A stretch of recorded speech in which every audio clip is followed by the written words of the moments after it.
Good morning from wherever it is that you are watching us from. My name is Simba Kiage. It is Thursday, meaning we are still looking at what is happening in the country as the bipartisan committee and gets ready to get into talks. We shall be getting into that and much more this morning. For now, we are online at Lookuptv across all your social media platforms. I am Kiage Simba.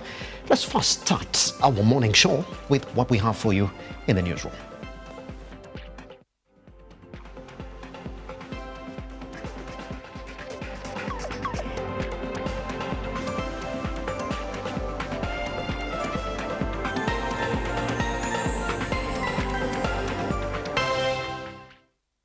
Well, we begin this morning on a sad note where a section of women drawn from the informal settlements have come out to strongly condemn the inhumane nature from people whom they say posed as anti-government protesters but ended up assaulting women and children. Cecilia Lubanga tells us more.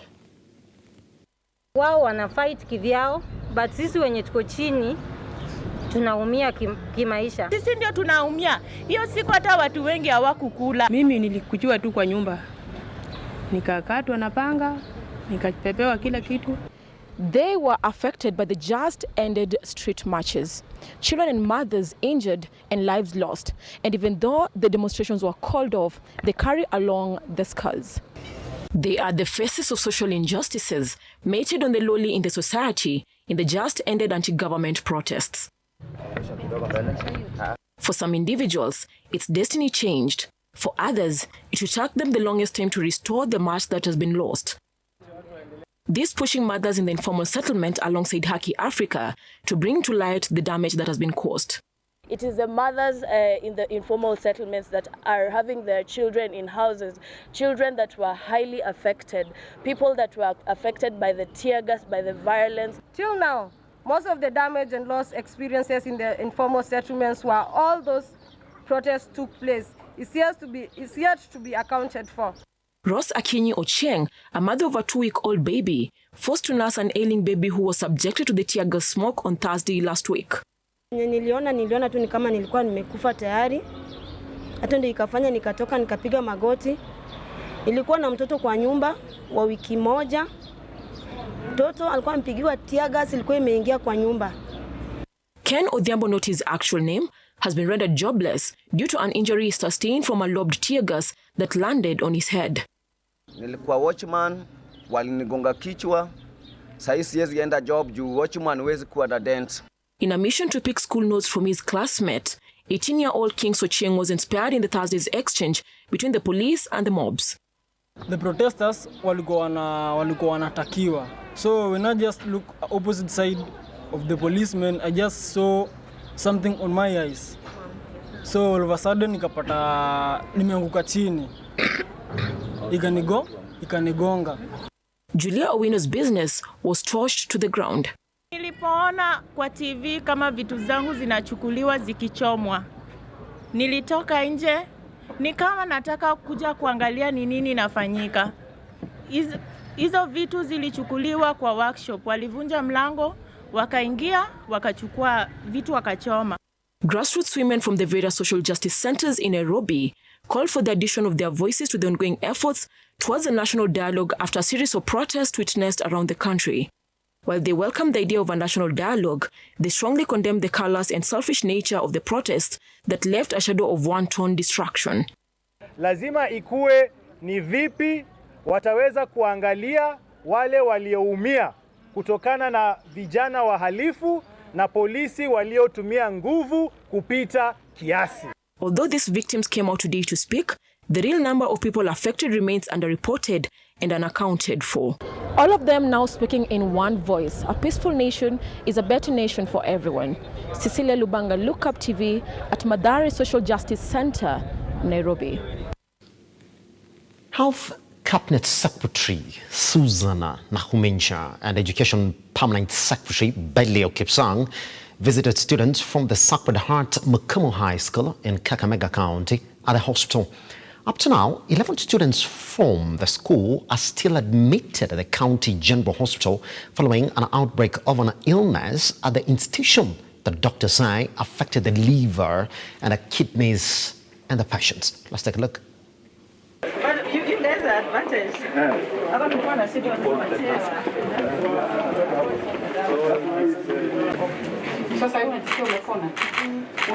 So for them we have noticed that a total of 108 cases of gastroenteritis, which is a stomach disease, and it has resulted into 2 deaths so far, which have been reported.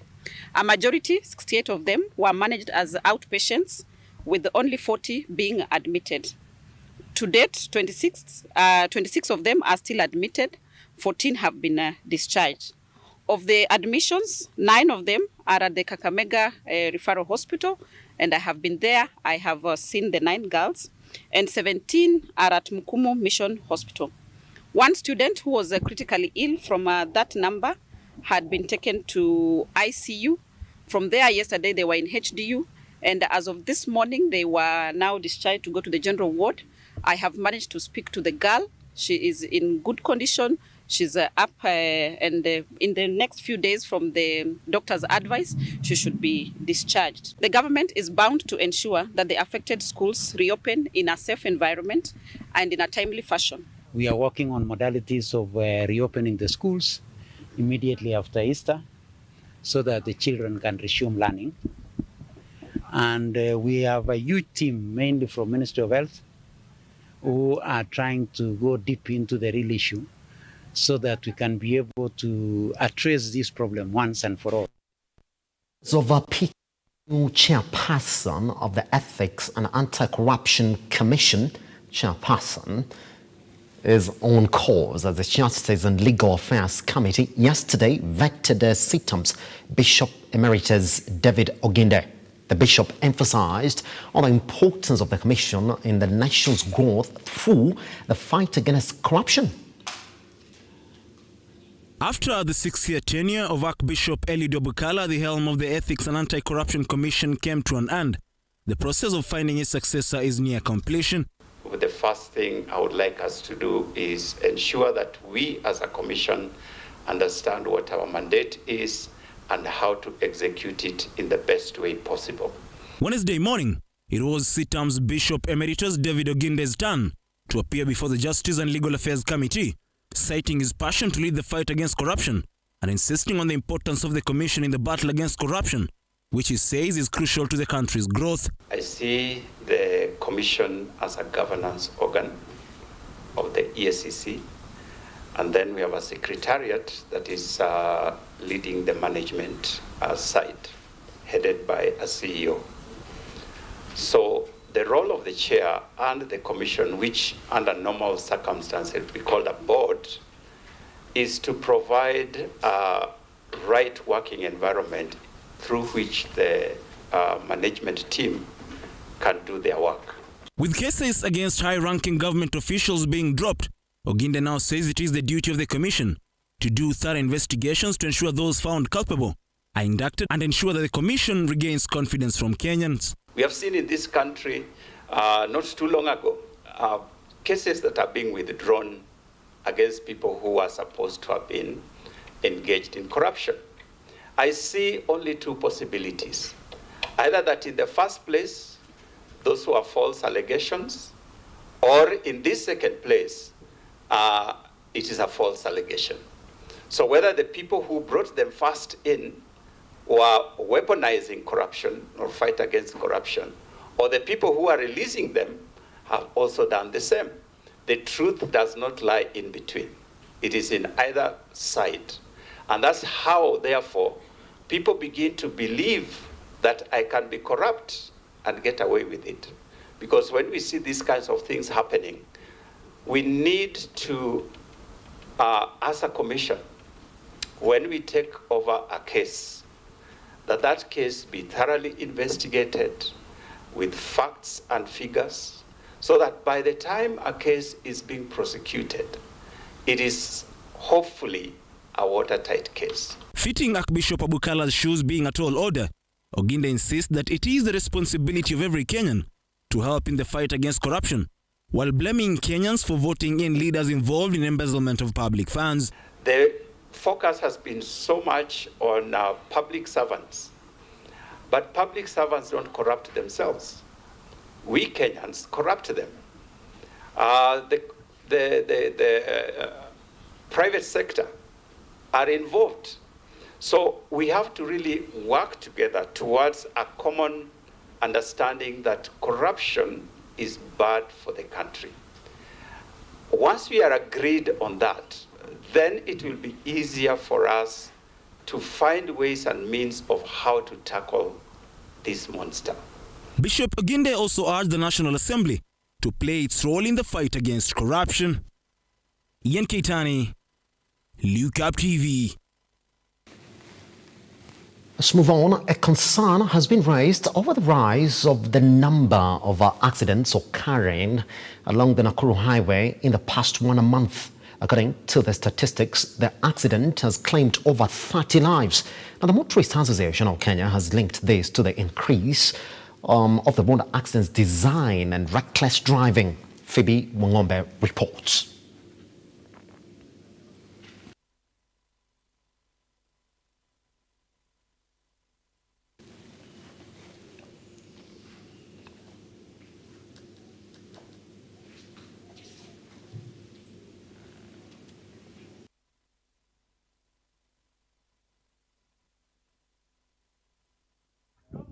Residents of Kajiado are left in shock after the heavy rains last night caused massive destructions on their roads, making them impassable. Right, we shall run that story once we have the full details. Now, this morning as well, roads in Ilbisil area in Kajiado County have been left impassable after heavy rains swept away the bridges and roads, creating a drift between the town and its villages. Abigail Shira with more. Residents of Kajiado are left in shock after the heavy rains last night caused massive destructions on their roads, making them impassable. Sasa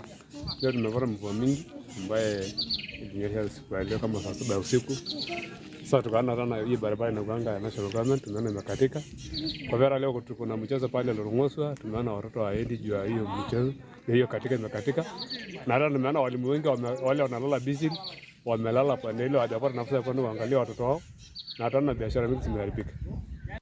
The rains caused soil erosion drift between Ilbisil town and other villages of Lorongoswa and Torosei. The mess has caused students to miss the national drama festivals and they're learning too. Tunaenda mchezo. Tumekatiziwa 20. Wale wakukuja kupanda ile hata kesho tunapeleka watoto wapi subzonal, hakuna barabara. The situation in Kajiado West is worse as residents there are in fear that their homes might be swept away by the ongoing rains. Kama ingewezekana serikali yakuje tusaidie tutengeneze barabara. Sasa hii barabara imekatika. Wananchi ndio walikuwa wanajitoa kujitengeneza. Kwa hivyo ni mzuri serikali yakuje tusaidie. It is the plea of these residents that the county government intervene. Abigail Shira for Lookuptv. Masinde Muliro University is now calling on the police to help curb the increase of insecurity cases in the area. The distraught students are reportedly being terrorized in the melee. Let's listen in. Masinde Muliro University students are crying foul that insecurity cases in Kakamega have been on the rise. According to the security report, students have lost their lives and others badly injured in the hand of the gang which has been terrorizing people in the outskirts of Kakamega. Insecurity is becoming an issue here in Kakamega. We are boldly condemning all those people who are involved in attacking, butchering and killing our fellow students. And we are calling upon the police, the security teams and all the stakeholders involved to help us combat insecurity cases. And in Garissa County, farmers are counting losses after floods destroyed farm produce worth millions of shillings. Appeal ni sio serikali kuna serikali county peke yake, kuna other stakeholders who well wishers who have stake on agricultural issues, kuna NGOs na watu wengine wale ambao wanaweza kusaidia. Ningeomba other than hawa the government agencies wenzangu wametaja, ningependa other well wishers and stakeholders wa chip in wakuja watusaidie. Elsewhere in Nyamira County, the family of a Form 3 students from Maranda High School in Siaya County who perished in a tragic road accident on his way home over fee balance has claimed his death could have been avoided. In a twist of events, the deceased father, Isaac Julius Mogaka, alleged he sent 30,000 Kenya shillings instead of 27,000 Kenya shillings to the school through M-Pesa as fee balance for his son, but the management of the school still sent his son away. Ndio kuongoja jioni saa moja hivi nikasikia mtu akanipigia simu eti kuna accident imekuwa hapa Mavuko, kama uko karibu kuja uangalie. Nilisikia mtoto wako anasoma Maranda, kuja uone kuna mtoto wa Maranda ameumia hapa. Nikamwambia sawa, nikamuuliza ako wapi. Sasa amepelekwa hospitali inaitwa Gucha, enda huko muone. Kufika hapo Gucha nikapata kama wamemweka kwa gate ya mochari, kuingia mochari ndani. Finally, after Mama Lucy Kibaki Hospital was elevated to a level 5 hospital, healthcare services have greatly improved with the recent launch of intensive care unit, now saving lives of patients in critical conditions. Intensive care unit, we have a new 4-bed ICU unit which was launched on the 8th of March of this year, just about a month ago, and it has really been instrumental in the care of critically ill patients. Gladys Masharia, Lookuptv.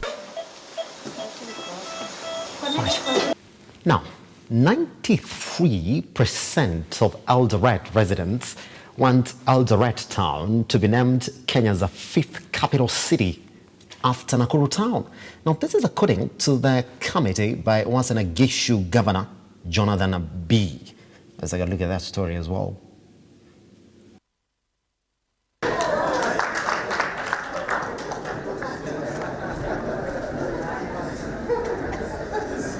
They did engage all the stakeholders from the academia, the business community, to those who are in various sectors, all the stakeholders, and the report is very positive. From here, I will move the report to the next level, to the County Assembly of Uasin Gishu, which again will go through it, and from there again we will move it to the Senate for scrutiny and approval, awaiting the charter from His Excellency the President. As a county of Uasin Gishu, we are offbeat. Eldoret, as for some reason delayed, it should have been a city a long time ago. Now, it is only through proper focus on financial literacy that Kenya will begin to see a change in the insurance penetration in the country. Now, according to Old Mutual Chief Executive Officer Arthur Oginga, the 3% penetration rate for Kenya will only change if the market adopts a proactive approach in educating the population on the need for insurance. Simba, Elijah Charles, can I give you that story? Old Mutual is already taking the lead in educating the young population on the need for insurance and financial literacy in general. And goal, impart on the insurance uptake in the country in a bid to catch up with South Africa leading the continent with an uptake rate of 17%. This plan has already started with a program targeting 7,000 university graduates picking up speed. We want those people who have a steady income to put aside some money on a monthly basis that helps them meet their lifetime financial goals. That's what we do. Now, why isn't that happening? I think when we talk insurance, it sounds complicated. With the Old Mutual posting a profit before tax of 202 million shillings for the financial year ended 31st December 2022, driven by solid top-line growth, Mr. Oginga is optimistic that the insurer will pull in more customers through bundled and well-targeted products, as well as continued digitization of operations. I think the first lesson from COVID was being true to our promise. Yeah. Customers saw us as being true to our promise. We said in the event of a death, we shall pay. It didn't matter that it was a pandemic, we paid, right? When somebody fell ill, we paid, irrespective of the fact that it was a pandemic. I think that trust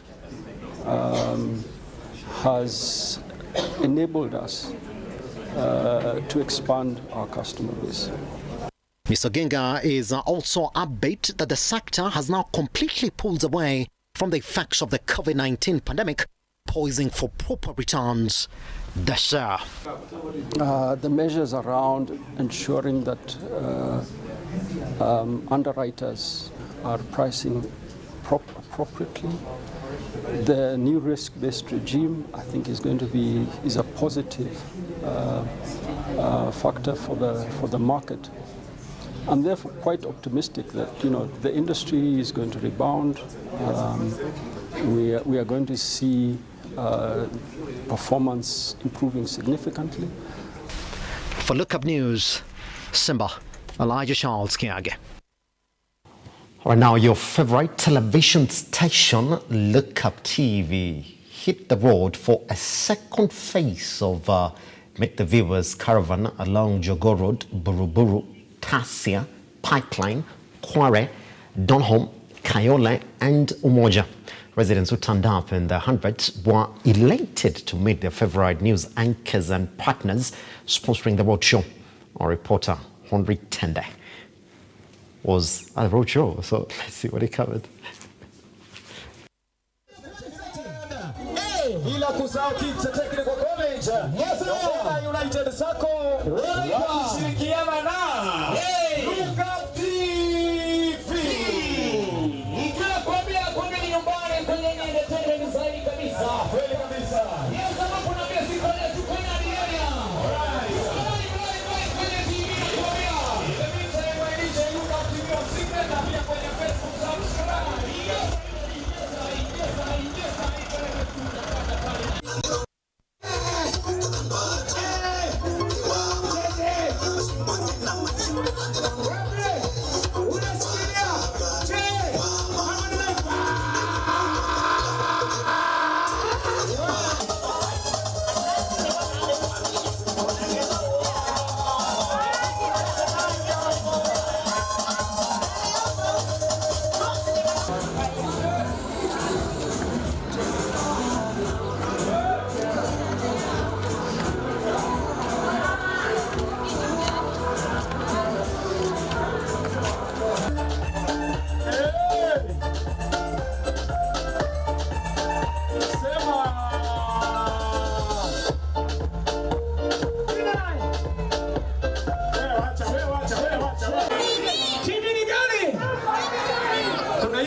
Pale yule gocha huyu nani huyo mwenye huyo avalie hiyo kofia, alafu kuna yule mami pale nyuma kabisa, yule ambaye ameshikilia kalenda huyo tafadhali nisaidie kumpatia hii, hata kosa rafiki ambaye anambeba na bodaboda leta moja, huyu ni mzazi huyu, kuja harakisha wa trading school, kuja harakisha. Unaweza kutufuatilia kwenye mitandao yetu ya kijamii Facebook, Twitter, YouTube. Tunapatikana wapi? @Lookuptv. Sana kwa sababu mmejitokeza kuja kutuona. Sisi ni watangazaji wa runinga ya Lookup. Hivyo basi ingia pale kwenye Facebook, ingia pale kwenye YouTube, ingia pale kwenye Twitter, subscribe. Oh yeah, that's Fiona King right there. Just waiting for 110 day. I didn't see you in this one. Anyway, yeah, we should be close to you again today. I'll be there. Yeah, good thing is for me, you'll see me. We take a steady breather right here on the Morning Drift. Once we come back, let's look at exactly what is happening on your dailies this morning. Remember, just like Fiona Kenga said right there, look across your media platforms. The hashtag this morning is the Morning Drift.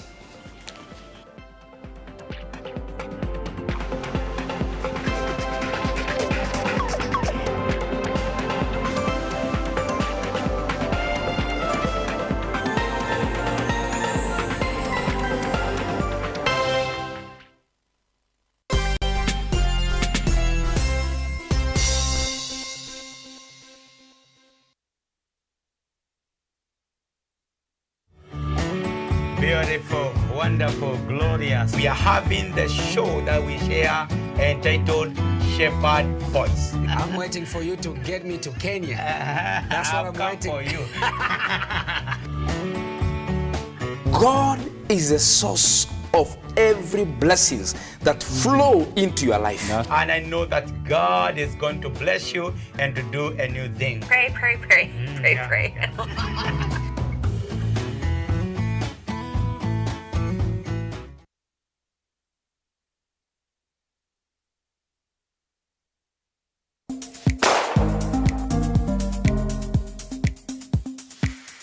Tuko katika trials ya World Cross Country Championship na leo zaidi ya wanariadha 300 watakuwa wanahusika hapa. Kumbuka yote 910 Lotto Foundation ndio imefanikisha shughuli kama hii kuhakikisha kwamba jina yetu kama Kenya inabaki pale juu katika masuala ya riadha. Lotto Foundation, I can say that is one of the foundation that has really helped us as athletes.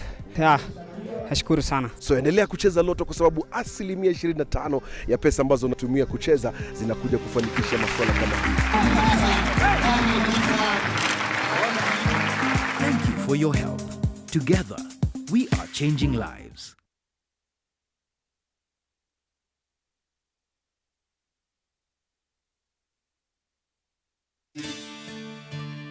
Do you need a dose of hope?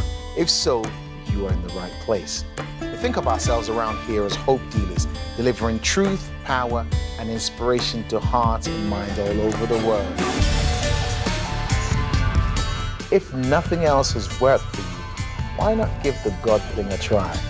For it's in the presence of God that you'll find everything that you need. Amen.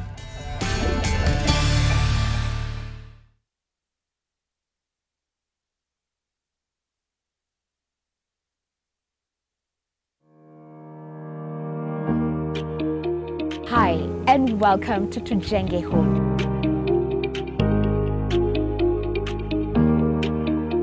Your #1 show when it comes to all things architecture, real estate, property development, interior design.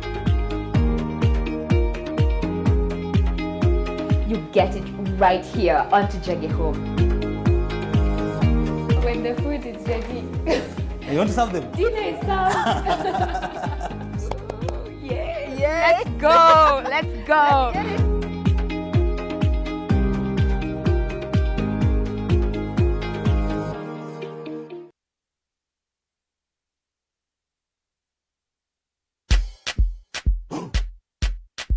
Sensei Institute of Technology is the home to the best practical courses, giving you a hands-on experience to handle the world. A place to build your skill and see the world in a different perspective.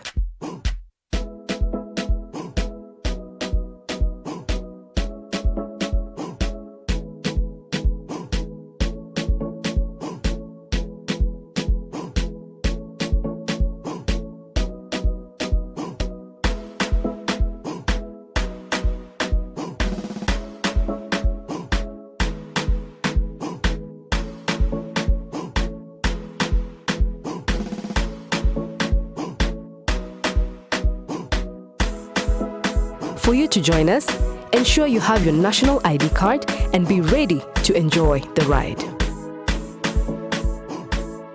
Sensei College, my skills, my future.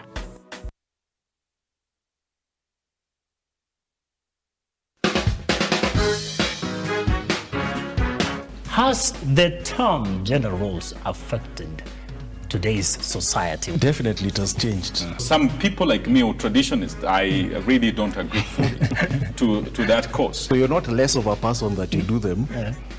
You know, you're not less of a person. When it comes to gender roles, we men have a bigger responsibility. Okay. A bigger responsibility than them. Whether they argue using all philosophy and all manner of explanations. There is no set role for somebody because you can come home and your spouse is not home and you're hungry and you have to cook. What made you change your perspective on this role? You see, it's just circumstances. A society that is, you know, is being defended by women is a weak society.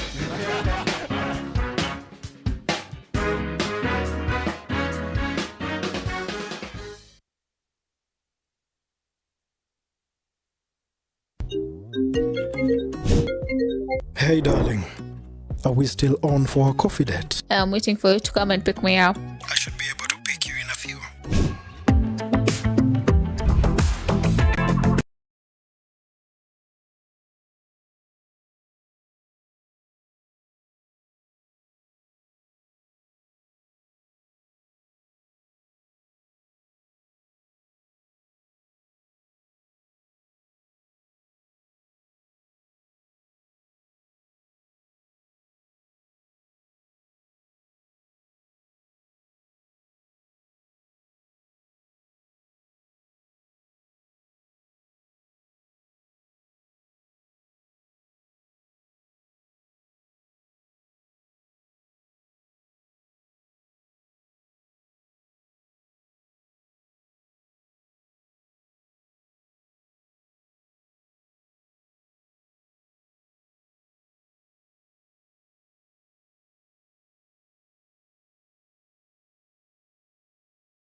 what we do know is happening in the country, the bipartisan conversations, and we're going to get into that shortly or later into our broadcast this morning. But for now, we just want to look at exactly what the dailies are focusing on this morning in as much as this conversation is also concerned.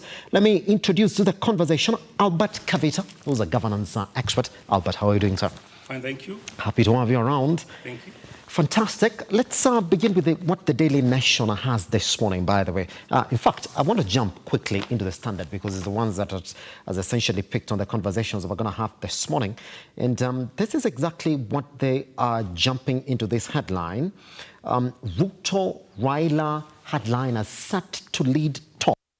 And the kicker here is that the waits bipartisan talks agreed between President Ruto and Raila Odinga to begin. The Kenya Kwanza and Azimio la Umoja leadership are leaning towards picking tough representatives to the team of 14 expected to chat a way out of problems facing Kenyans. Who is in and who is out? That story, you're going to read it all the way to page 4 of the Standard. And I can see a couple of those names that have been fronted here. We do have Kimani Ichung'wah, Opiyo Wandayi, Ledamo Lekina, Enoch Wambua, Edwin Sifuna, Sylvana Sotieno, Aaron Cheriot, Bonnie Khalwale. If you look, Albert, yes, at these names that have been fronted around this committee that is going to lead this bipartisan talks, I mean, you will say it is the headliners from both ends. People who've made themselves clear about where they stand in as much as this conversation is concerned. Do you think that we should be picking headliners into this conversation, or people already have a soft stance on what this conversation should be like? Thank you, Simba. I think that's where we go wrong as leaders, because we tend to celebrate those people who like headliners, people who are out to fight. Yeah. In a situation like this one, we need sober-minded people, people who are very objective, people who can reason. But from what you've seen, the people who've been lined up, yes, are those people who are going even to make it more difficult to come up with solutions. Yes. Because I tend to believe when it comes to leadership and when you want to solve a problem, you just don't pick on people who will make it more difficult.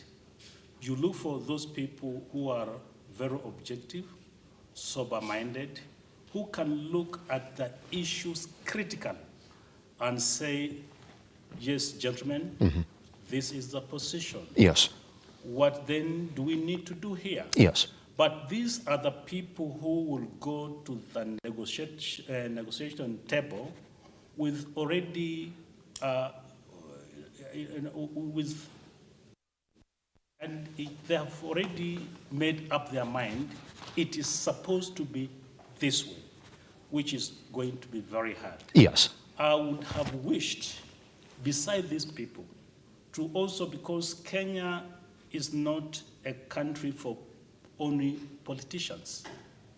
It is a country for all of us. I would have wished they also looked at other people from different sectors. We have professionals, we have religious leaders, to incorporate them in these discussions. And even it does not matter when it comes to decision making. We have got people who are even in the village, these who are elders, who are leaders, who have solutions to this issue. So if we narrow it to politicians, then we shall be missing the point, because for them, they're going to look at the policies they have in their manifestos, and they're going to, is about the interests of these politicians. So if we are supposed to be fair enough, we are supposed to be very objective, look for people who are sober-minded, people who have an interest in the country, not for their own interests. So that's how I look at it. By the way, we're going to talk about that story on a deep basis right here. And if you want to read it, you have to go all the way to pages 4 of the Standard. And Albert, there's a very interesting story here on page 7. It's been covered on national news. Now, we do know that EACC is looking for a new chairperson. Yes. Now, One Oginde has pledged to crush corruption. Yes. Do you think that indeed an EACC chair would come in and give us that grandiose promise right there about crushing corruption, or this just someone who wants to get a job? We do know what happens when it comes to fighting corruption in this country. It looks like it's a war that we're not winning. Fighting corruption in Kenya is a thorn in the flesh of every leader. Yes. Not only leaders, even individuals. Because I would like to say that it's like everybody in Kenya has an idea of doing something to gain something. Yeah. So it is something that it has to come up from the top leadership. Yeah. They have to lead by example. They have to show that this thing we are going to crush it. They should not have any favorism when it comes to certain issues of governance. They're supposed to, so I really feel for Bishop Oginde. Yeah. Because I think he's a servant of God. Yeah, yeah. And he comes, he's thinking the crust the crust kind of, leadership. Yes. Which will not work in the government. In this country, isn't it? You say it cannot work. There's an issue that also came up when it was getting vetted. He said it's 170 million shillings worth. Yes. Would that be an issue? The same man of God come in lean. The servant of God, you see, is very interesting. And when it comes to a servant of God, I don't know how the public look at it. Yes. But I would say, having been the leader of CITAM, and I think they have a salary. I don't know how much he's paid. I don't know how he got it. So we leave it to him and God. Yeah, pretty much. Actually, those are the major stories that have been covered here on the Standard this morning. And part of these stories, by the way, are going to form the major conversation that we're going to get into with Albert right here on the big conversation, and another guest who's joining us shortly in the studio this morning. So now you do know exactly what bigger headlines have been covered here on the Standard. By the way, we want to read so much into that as well. We do know that Trump now is facing the courts, by the way, Albert. Yes. The bigger conversation here, because the Standard has gone into page 3, and that story, by the way, has also been covered on page 1. And this is what they're saying. They've given you the process of exactly what is going to happen to Trump in case he's found guilty. It's exactly what it is. Read that story into page 3. But you see, this is something that we haven't seen happen in majority of African states. Yes. In fact, that's something that has been floated here. Since we're talking about fighting corruption, do you think that even Kenya should move into this direction? I think we should. We should. I mean, I was very, very impressed when I saw what happened when this guy was taken to the court, and, the entire process. I was very much impressed. And the other thing that made me very impressed is that the Americans, they were not up in arms on the roads, making noise and what have you. Saying that we need to protect our president. No, our former president. Yes. Even when former CS Matiang'i went to the DCI to record the statement, you saw what happened. Yeah, we saw guys protesting outside. Yeah, they started protesting. Yes. So I think as a nation or as Africans, we have to grow up, come out of this idea of protecting our people. I think the biggest problem is we celebrate a lot our political leaders. And I don't know whether they are leaders, because leadership to me is not what people think. Yeah. Leadership is somebody who knows the way, knows what is supposed to happen. It's not about power, it's not about authority, it's not about showmanship. Yes. But is about leading your people from this level to a different level. That's what leadership is. Yeah. But our people celebrate those people who are able to abuse you, who are able to make noise, Yes. and who are just thumping.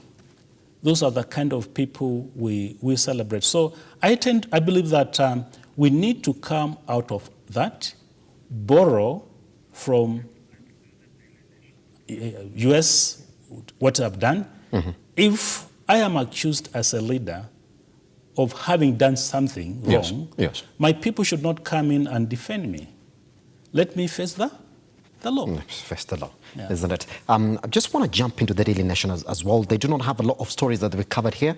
They've gone the other way around.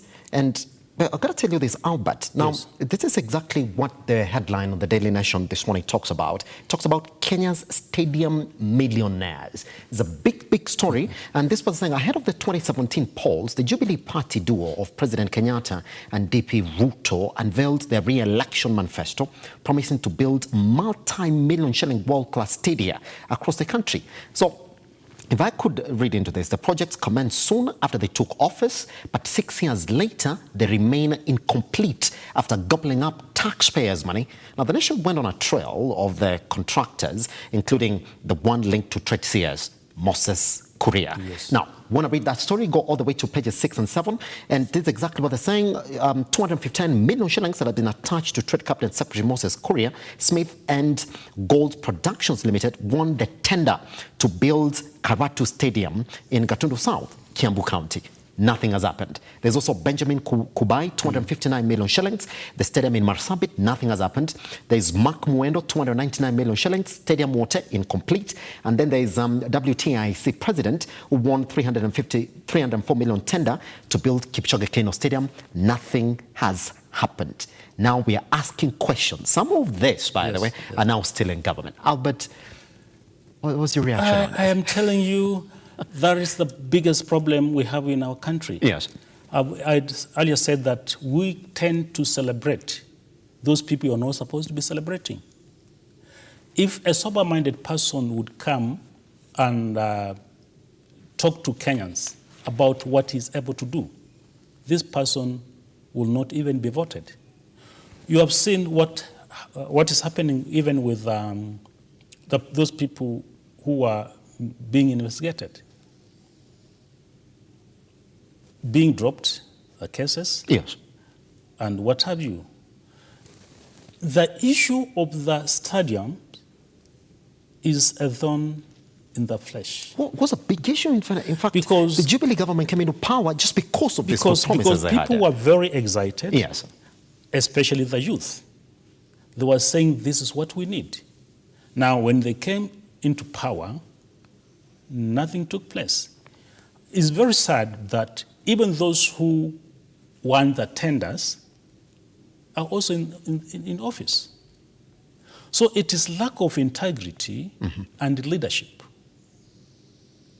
So we need to crack whip on these people. Yes. We are not supposed to entertain them. Yes, pretty much. If you go back to the front page again, if you can, there's a story that has been picking up speed as well on our local dailies as well. Just on the lower bottom page of the Daily Nation, we're going to see how poor sanitation has been linked to illness and school student deaths. By the way, Albert, one of the schools here that we're talking about, Mukumu Girls, is not the very first time it's happening.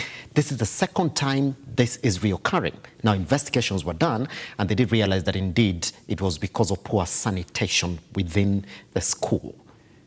Should somebody lose their job? Because that story has been covered on page 12 of the Daily Nation as well. Not the only school, again, because we do have Butere High School as well, that has been closed as well because of a similar case as well. Who's to blame in this, Albert? Largely, I would say there is a head in that school. Yes. and there are also leaders in the school. Yes. I think they're supposed to be also observing, to be knowing what's happening. Mm-hmm. I don't know whether we can blame it on the school principal, or the government also has a stake in this. Yes. Because as a public school, according to me, they are supposed to also do inspection just to check whether everything is the hygiene, the cleanliness, and what have you. Yes. Because I know they depend on most of the cleaners. I don't know how they're paid, but I think they are paid through the BO, Board of Governance. Yeah. So you find that maybe they are not having funds to employ people to make sure that the cleanliness is there and what have you. And I know most of these high schools, especially from rurals, the hygiene is not all that good. You find that some of them even go to fetch water downstreams.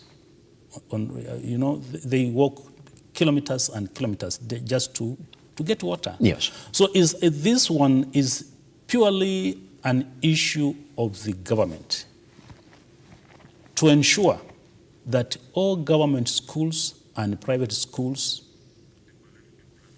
are clean. Yes.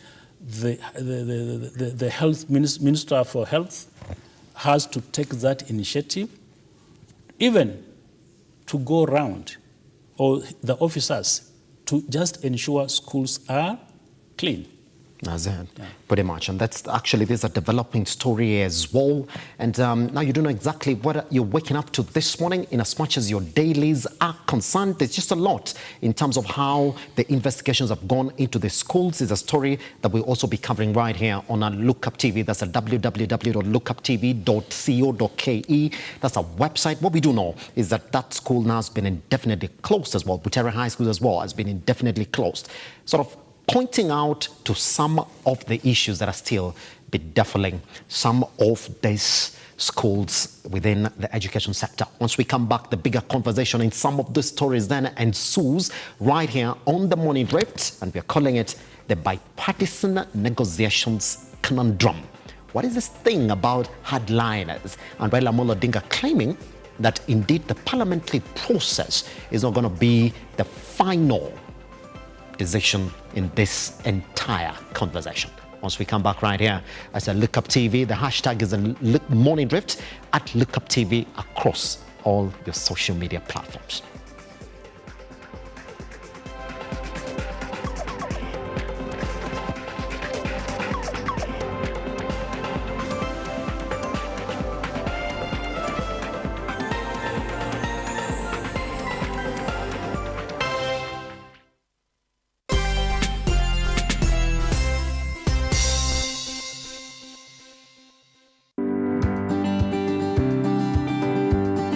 Sasa naomba nifungulie mlango alafu nisaidie kuweka hii kwa bute. Kuna mtu nangoja na anakuja sai. Enyewe hawa watu hawako fair. Mimi kwanza nasikia ngao